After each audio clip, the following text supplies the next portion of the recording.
Hey guys, and welcome back to another episode of Federico Talks Watches.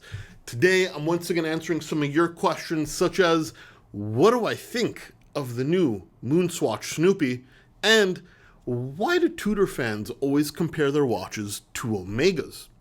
All that and more in today's episode. Now, of course, before we get started, customary wristwatch check. I'm still wearing my Girard-Perregaux Laureato Evo 3 Big Date Moon Phase. Why?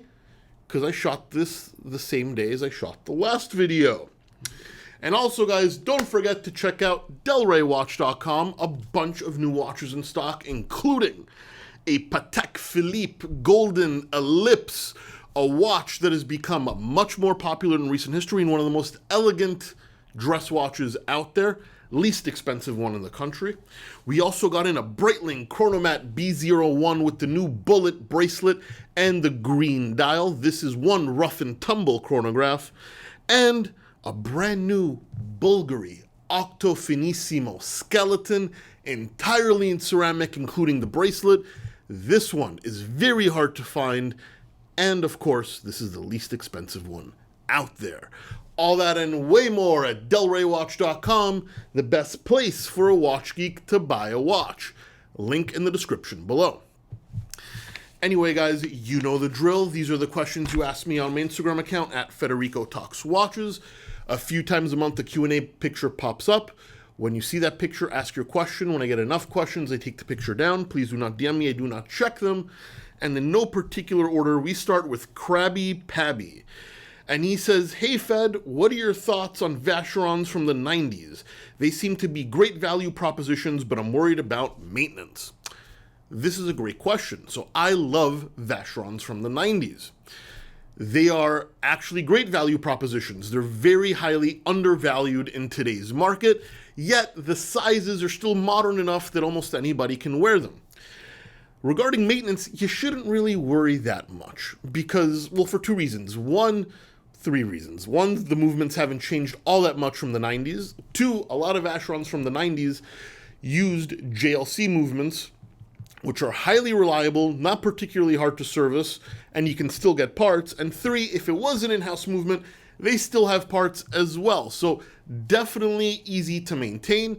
Yes, it is a Vacheron. You will have a certain level of cost to service, but that has nothing to do with the fact that the watch is from the 90s.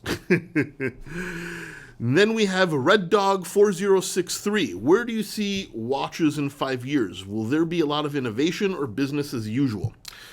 So I don't think there will be a lot of innovation. I think the past 5 years have been quite slow in innovation. Yes, we've seen a couple of new materials, and even things that are seen as innovation, kind of like Spring Drive by Grand Seiko, or the use of like carbon fiber, things like that. It's not actually innovation. Those technologies have been out for a lot longer than a lot of you guys might think. They're just remarketed. Watches are old technology. There very rarely is innovation unless you're talking in quartz watches, but in high-end watches, mainly mechanical, you'll see new designs. You'll see materials being used in a different way. Now, if you consider that innovation, go for it. But, I consider it more business as usual.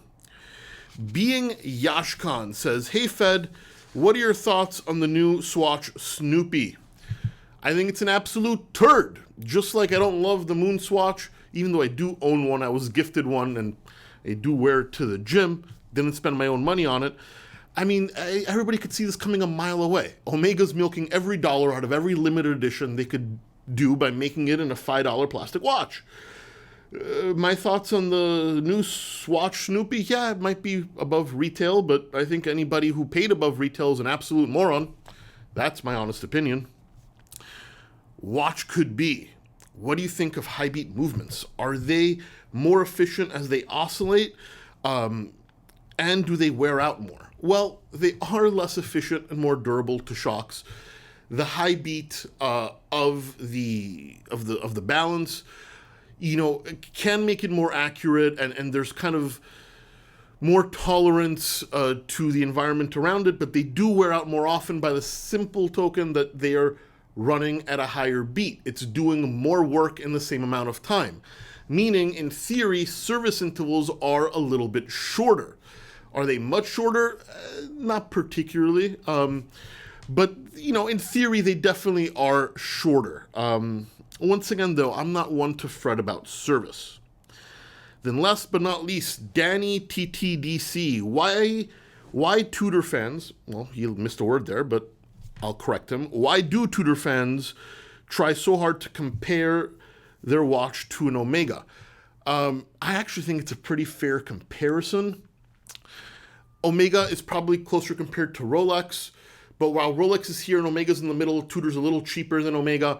The comparison makes sense. Yes, not quite the same category or league, but the price difference isn't that big between a Tudor and Omega generally.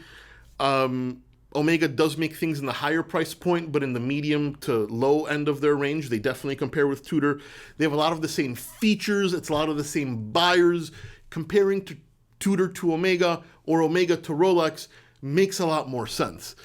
You could even argue that you can compare Tudor to Rolex, even though one is definitely a cost-cut model and they're even owned by the same company. There's even an argument that that makes sense. But, you know, Tudor to Omega, it's perfectly understandable to me.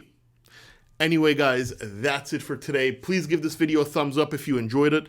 Really does help. Don't forget to subscribe so you don't miss any more content. And of course, I will catch you in the next one.